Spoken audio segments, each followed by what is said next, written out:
अस्सलाम वालेकुम व्यूअर्स, मैं हूं शाकिर सोलंकी। व्यूअर्स, आज हम नेब की कार्रवाइयों के हवाले से बात करेंगे। राना सनाउल्लाह एएनएफ के मुलजिम थे, उनकी रिहाई हो गई तो नेब ने हसन इकबाल को गिरफ्तार कर लिया और मिफ्ताह इस्माइल भी रिहा हो गए हैं। उनके खिलाफ कोई सबूत पेश नहीं कर सका नेब इतने अरसे से। एएनएफ राना सनाउल्लाह को मुजरिम डिक्लेयर नहीं कर सका। 5 महीने 23 दिन उनको कैद में रखा गया। बिलावल भुट्टो जरदारी जो चेयरमैन है पीपल्स पार्टी के, उनको नेब ने तलबी का नोटिस दिया और 2 दिन पहले उनको बुलाया था, लेकिन बिलावल भुट्टो जरदारी भी पेश नहीं हुए। इन कार्रवाइयों के हवाले से तफसीली आज बात करेंगे, लेकिन उससे पहले जिन दोस्तों ने मेरा चैनल सब्सक्राइब नहीं किया, चैनल को ज़रूर सब्सक्राइब करें और प्रोग्राम अच्छा लगे तो इसको शेयर भी करें, लाइक भी करें और अपनी राय भी दें, कमेंट्स ज़रूर करें। तो बिलावल भुट्टो जरदारी को गुज़श्ता रोज़ 24 दिसंबर को नेब ने तलबी का नोटिस भेजा था और पार्क लेन कंपनी में शेयर होल्डर की वजह से, क्योंकि बिलावल को पहले भी नेब ने बुलाया था तो बिलावल नेब में पेश हुए थे, नेब रावलपिंडी में, और उनसे पूछताछ की गई। उन्होंने नेब को यही बताया कि मैं तो 1 साल का था जब इस कंपनी में मेरे वालिदैन ने मुझे शेयर होल्डर बनाया था, तो इसमें मेरा तो कोई कसूर है नहीं। बिलावल भुट्टो जरदारी किसी सरकारी ओहदे पर नहीं रहे, आज तक कोई न वज़ीर आला रहे हैं, न वज़ीर आज़म रहे हैं, न सदर ममलिकत के किसी भी सरकारी ओहदे पर नहीं रहे। तो उन्होंने डायरेक्ट करप्शन तो की नहीं है, लेकिन क्योंकि अपोजिशन को तंग करना है नेब ने, और नेब को जो असाइनमेंट मिली है कि अपोजिशन का ही घेरा तंग करना है, अपोजिशन को हिरासा करना है, इसी सिलसिले में गुज़श्ता रोज़ नेब ने तलब किया था। और तलब भी उन दिनों में किया, उस वक़्त किया जब बीबी की बरसी होने जा रही है। 27 को बरसी है, जो बरसी की तकरीबात गढ़ी खुदाबख्श में हुआ करती थी, वो अब इस साल रावलपिंडी में लियाकत बाग में बीबी की जाए शहादत पर पीपल्स पार्टी ने अरेंज की हैं। तो 3 दिन बरसी में है। बिलावल भुट्टो जरदारी अपने पार्टी रहनुमाओं के हमरा बरसी की तैयारियों में हैं, मसरूफ़ हैं, और 3 दिन पहले नेब उनको तलब कर रहा है, जिस पर पीपल्स पार्टी ने शदीद तशवीश का इज़हार किया और रद्द-ए-अमल ज़ाहिर किया कि ये चेयरमैन पीपल्स पार्टी को और अपोजिशन रहनुमाओं को हिरासा करने के मुतरादिफ है कि 3 दिन के बाद उनकी वालदा की बरसी है बिलावल भुट्टो जरदारी की, और 3 दिन पहले उनको बुलाया जा रहा है नेब। जिस तरह हसन इकबाल को अभी बुलाया, 4-5 दिन पहले हसन इकबाल को नेब ने बुलाया, तो उनको वो नेब में गए हैं पेश होने के लिए, उनसे सवालात के जवाब देने के लिए, लेकिन उनको गिरफ्तार कर लिया नेब ने। हसन इकबाल भी बोल रहे थे, जब भी अपोजिशन का कोई रहनुमा कोई बड़ी एक्टिविटी करता है, हुकूमत के खिलाफ बातें करता है, बोलता है, तनकीद करता है, हुकूमत को आईना दिखाता है, या कोई बड़ी एक्टिविटी करता है, तो नेब उसको समन जारी कर देता है, तलबी का नोटिस भेज देता है। बिलावल भुट्टो जरदारी ने माजरत कर दी और नेब को जवाबी ख़त लिखा अपने वकला के मार्फत कि मैं मसरूफ़ हूँ, मैं नहीं पेश हो सकता और मैं 15 जनवरी के बाद फ्री हूँगा, 15 जनवरी के बाद मैं पेश होने के लिए तैयार हूँ। ये बिलावल भुट्टो जरदारी ने नेब को जो अपने वकला के ज़रिए ख़त लिखा, उसमें ये लिखा। नेब ने एक बड़ा पलंदा जारी कर दिया, तहरीरी तौर पर एक वजाहती बयान जारी किया कि बिलावल भुट्टो जरदारी के वकला ने ख़त लिखा है हमें, यानी नेब को। उसमें यह कहा है कि बिलावल भुट्टो जरदारी मसरूफियत के बायस पेश नहीं हो सकेंगे, और अगर बिलावल को 15 जनवरी के बाद बुलाया जाएगा तो वो पेश होने के लिए तैयार है। नेब ने यह भी लिखा है कि एक तरफ बिलावल के वकला ने यह मौक़िफ़ अपनाया है, तो दूसरी तरफ बिलावल भुट्टो जरदारी ने नेब पर इल्ज़ामात लगाए हैं, नेब के खिलाफ नाज़ेबा ज़ुबान इस्तेमाल की है और नेब को तनकीद का निशाना बनाया है। ये नेब ने गिला किया है बिलावल भुट्टो जरदारी से।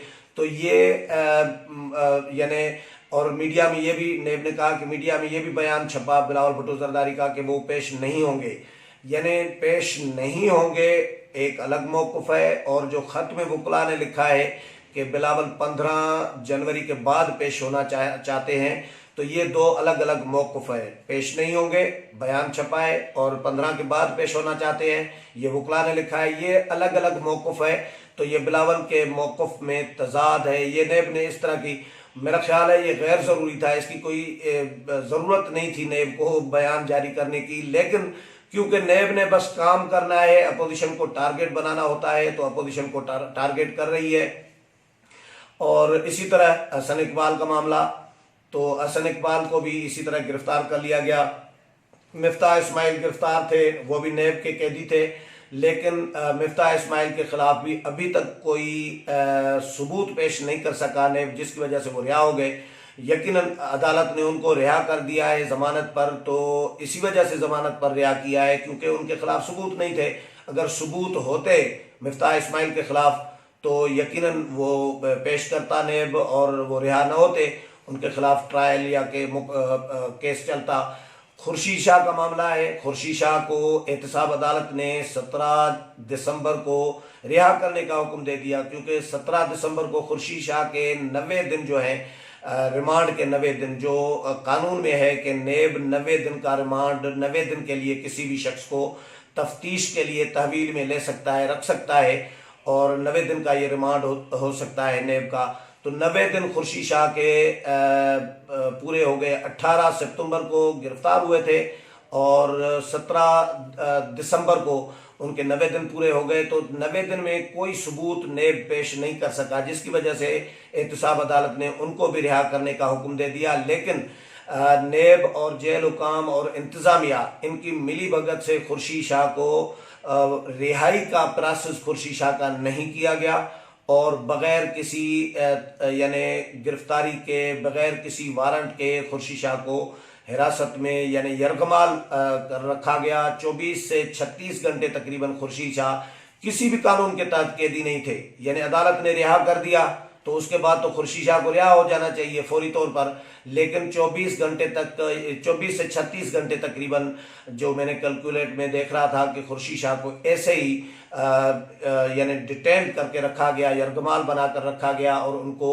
रिहाई नहीं दी गई, जिसके बाद फिर खुर्शीद शाह के खिलाफ एक रेफरेंस लाया गया और रेफरेंस लाने के बाद फिर वो अदालतों के दरवाजे खटखटाए। फिर हाई कोर्ट ने भी आखिरकार खुर्शीद शाह की जो जमानत थी वो मुस्तरद कर दी थी। अब खुर्शीद शाह को भी रिहा करना नहीं चाहती हुकूमत या जो नेब या जो इदारे हैं उनके इन्वॉल्व इस तफ्तीश में।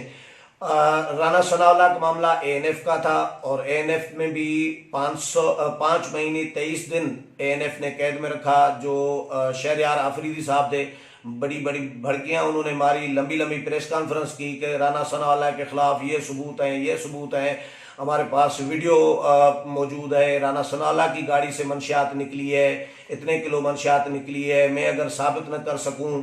ये एक जुमला मैंने सुना खुद अपनी टीवी पे, किसी टीवी चैनल पे, कि शहरयार आफरीदी ने यह भी कहा था कि अगर राना सनाउल्लाह मुजरिम साबित न हुआ, मैं मुजरिम साबित न कर सका, तो खुदा मुझे मरते वक्त कलमा नसीब न करे। अब इतने बड़े बड़े कसम खा रहे हैं और उसके बाद भी वो रिहा होते जा रहे हैं जमानत पर। तो भैया आपके पास इतने बड़े सबूत थे जो मीडिया में आप पेश कर रहे हैं, या मीडिया में जो प्रोपेगेंडा कर रहे हैं, मीडिया ट्रायल जो कर रहे हैं उनका, तो ये अदालत में क्यों नहीं पेश कर रहे? ये सवाल उठता है। ये अपोजिशन का सिर्फ सवाल नहीं है, ये इंडिपेंडेंट जो जर्नलिस्ट हैं, जो लोग हैं, जो गैर जानबदार लोग हैं, वो भी ये सोचने पे मजबूर होते हैं कि भैया आपके पास इतने बड़े सबूत हैं अगर किसी के खिलाफ, तो फिर अदालतों में आप क्यों नहीं पेश कर पा रहे? अदालतों से क्यों लोग रिहा हो जाते हैं? आसिफ अली जरदारी को इतना अरसा आपने जेल में रखा और फरियाद तालपुर को इतना अरसा जेल में रखा, मियाँ नवाज शरीफ को सजा भी दिलवाई, जेल में रखा। चले मियाँ नवाज शरीफ का केस थोड़ा ज़रा मुख्तलिफ है, उनकी बीमारी का मसला था तो अदालत ने उनको रिहा कर दिया और वो बाहर चले गए इलाज के लिए। लेकिन आसिफ अली जरदारी को भी तो जमानत मिल गई। आपने अगर कोई सबूत थे तो उनको सजा दिलवाएं। जितने भी लोग हैं अपोजिशन के जो गिरफ्तार किए हैं वो रिहा होते जा रहे हैं। आगा सराज दुरानी रिहा हो गए, आसिफ अली जरदारी जमानत पर रिहा हो गए, राना सनाउल्लाह जिनके खिलाफ ANF की एक क्रेडिबिलिटी अपनी रही है, लेकिन राना सनाउल्लाह के केस के बाद, गिरफ्तारी के बाद ANF की भी क्रेडिबिलिटी बिल्कुल नेब की तरह होती जा रही है, जो नजर आ रहा है। जो क्रेडिबिलिटी उनकी थी वो डैमेज हुई है ANF की क्रेडिबिलिटी।